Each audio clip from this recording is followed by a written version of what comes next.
So, I have a question for you. How comfortable are you with the size of your breasts, or your derriere, or the curves on your hips?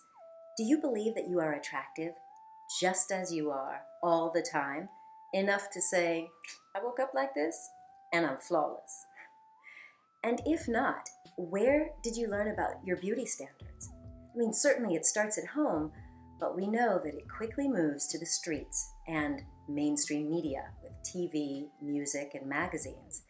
In fact, it's the culture that we're born into and raised within that influences our view of sexiness and what is considered universally attractive. Hello and welcome to the Erotic Love Summit 2016. I'm Dr. Andrea Pennington, host of Sensual Vitality TV and author of The Orgasm Prescription for Women. Today you're in for a little sexy treat.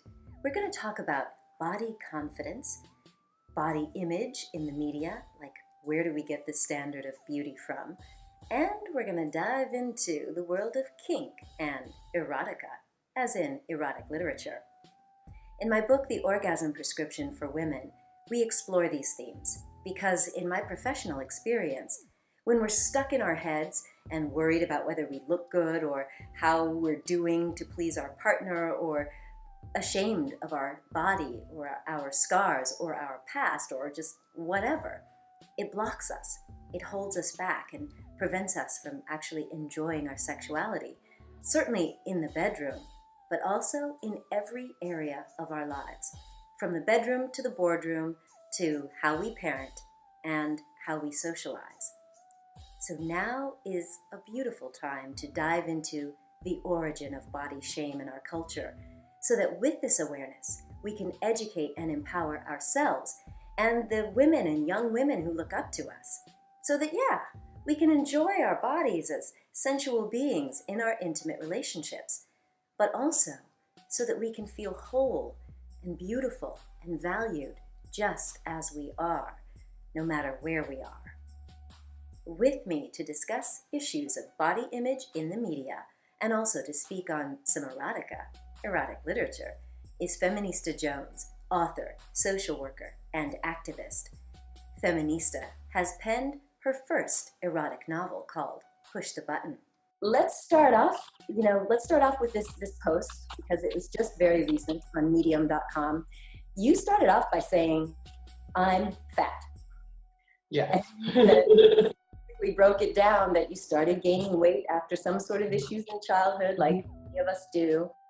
And when you talked about body weight, you mentioned something that I totally relate to, and that is that in the Black and the Latino cultures, our little curves or our extra curves and our extra junk in the trunk is actually celebrated. So it's easy for us to have kind of less of an issue around our bodies until we're thrust into these other situations with white America or the public at large. I was heavyset starting around age 12 or so, but I was still living in the inner city.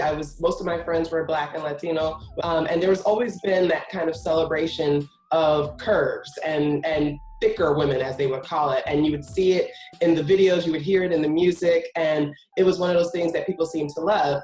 The beauty industry relies primarily on women never feeling like they're good enough.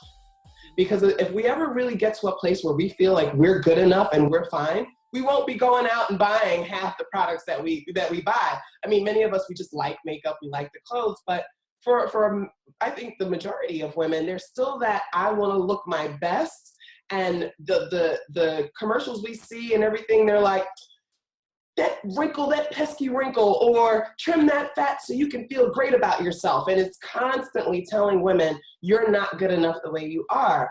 And I think one of the things we just have to work on is collective self-acceptance. And a lot of times that happens in more intimate settings, that happens within our friend circles, within our families, within our intimate partnerships. That's where that true self-love begins to kind of develop.